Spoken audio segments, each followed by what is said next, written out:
നമസ്കാരം, കലാകൗമുദി ഓൺലൈനിലേക്ക് സ്വാഗതം. 2 ദിവസമായി ജോൺ ബ്രിട്ടാസ് MP വാർത്തകളിൽ നിറഞ്ഞു നിൽക്കുകയാണല്ലോ.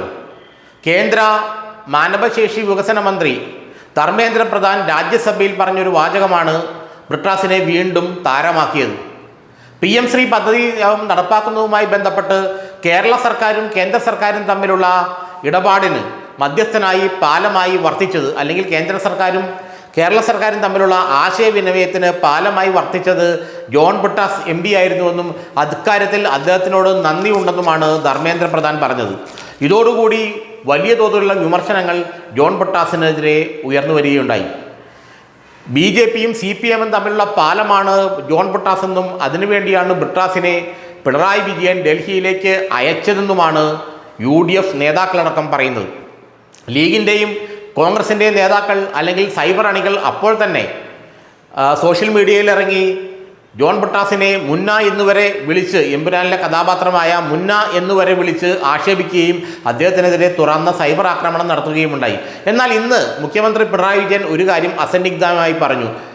ജോൺ ബ്രിട്ടാസ് ചെയ്തത് അദ്ദേഹത്തിൽ നിക്ഷിപ്തമായ കാര്യമാണ്. കേന്ദ്ര സർക്കാരും സംസ്ഥാനത്തെ MPമാരും തമ്മിൽ ഒരു നല്ലൊരു ബന്ധം ഉണ്ടായിരിക്കേണ്ടത് കേരളത്തിൻ്റെ വികസനത്തിന് അത്യാവശ്യമാണ്. കേരളത്തിലെ MPമാർ എന്ന് പറഞ്ഞാൽ ഡൽഹിയിലെ നമ്മുടെ വികസനത്തിന്, നമ്മുടെ സംസ്ഥാനത്തിൻ്റെ അംബാസഡർമാരാണ്. അവർ ചെയ്യുന്ന ജോലി എന്ന് പറഞ്ഞാൽ സംസ്ഥാന സർക്കാരിനെയും കേന്ദ്ര സർക്കാരിനെയും ഇടയിൽ ഒരു പാലം പോലെ പാലം പോലെ വർത്തിച്ച് കൂടുതൽ വികസന പദ്ധതികൾ കേരളത്തിലേക്ക് കൊണ്ടുവരിക എന്നതാണ്. അത് രാഷ്ട്രീയ ഭേദമന്യേ എല്ലാ MPമാരും ചെയ്യേണ്ട കാര്യമാണ്. പാർലമെൻറ്റ് തുടങ്ങുന്നതിന് മുമ്പ് MPമാരുടെ ഒരു സമ്മേളനം അല്ലെങ്കിൽ ഒരു മീറ്റിംഗ് തിരുവനന്തപുരത്ത് വിളിച്ചു ചേർക്കാറുണ്ട്. അങ്ങനെ വിളിച്ചു ചേർക്കുമ്പോൾ എല്ലാ പാർട്ടിയുടെ MPമാരോടും സർക്കാർ പറയുന്നത്, നിങ്ങൾ കേരളത്തിൻ്റെ, മലയാളികളുടെ ഡൽഹിയിലെ പ്രതിനിധികളാണ്, അതുകൊണ്ട് കേന്ദ്ര സർക്കാരിൻ്റെ ഫണ്ടുകളും അവരുടെ പദ്ധതികളും കേരളത്തിന് ഉപയോഗപ്പെടുന്ന രീതിയിൽ കൊണ്ടുവരണമെന്നാണ് പറയാറുള്ളത്.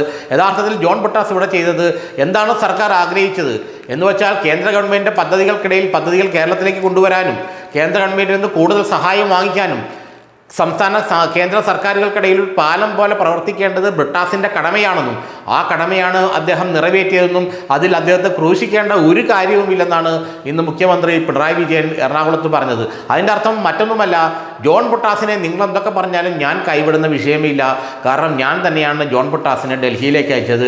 ഡൽഹിയിലേക്ക് അയച്ചത് മറ്റൊന്നുമല്ല, സർക്കാരും കേന്ദ്ര സർക്കാരും തമ്മിലുള്ള പാലമായി വർത്തിക്കാൻ അദ്ദേഹത്തിന് അവിടെയുള്ള വ്യക്തിപരമായ ബന്ധങ്ങൾ, മാധ്യമപ്രവർത്തകനായിരുന്നപ്പോഴും അല്ലാതേക്കുമുള്ള അദ്ദേഹത്തിൻ്റെ ബന്ധങ്ങൾ അവിടെ ഉപയോഗപ്പെടുത്തി കേരള സർക്കാരും കേന്ദ്ര സർക്കാരും തമ്മിലുള്ള ബന്ധം ഊട്ടിയുറപ്പിക്കാൻ വേണ്ടിയുള്ള ഉപകരണമായി ഒരു സിമെൻ്റായി അല്ലെങ്കിൽ ഒരു രാസത്വരകം പോലെ പ്രവർത്തിക്കാനാണ് താൻ ജോൺ ബ്രിട്ടാസിനെ ഡൽഹിയിലേക്ക് അയച്ചതെന്നും അതുകൊണ്ട് ബ്രിട്ടാസിൻ്റെ മേൽ കുതിര കയറേണ്ട കാര്യമില്ല, അദ്ദേഹം ഇതൊന്നും ഒറ്റയ്ക്ക് ചെയ്യുന്നതല്ല, തൻ്റെ നിർദ്ദേശത്തോടെയും അറിവോടുകൂടിയുമാണ് ജോൺ ബ്രിട്ടാസ് ഇതെല്ലാം പറയുന്നതും ചെയ്യുന്നതും. PM ശ്രീ പദ്ധതി ഒപ്പുവയ്ക്കുന്ന കാര്യത്തിലും ജോൺ ബ്രിട്ടാസ് വലിയൊരു പങ്ക് വഹിച്ചു.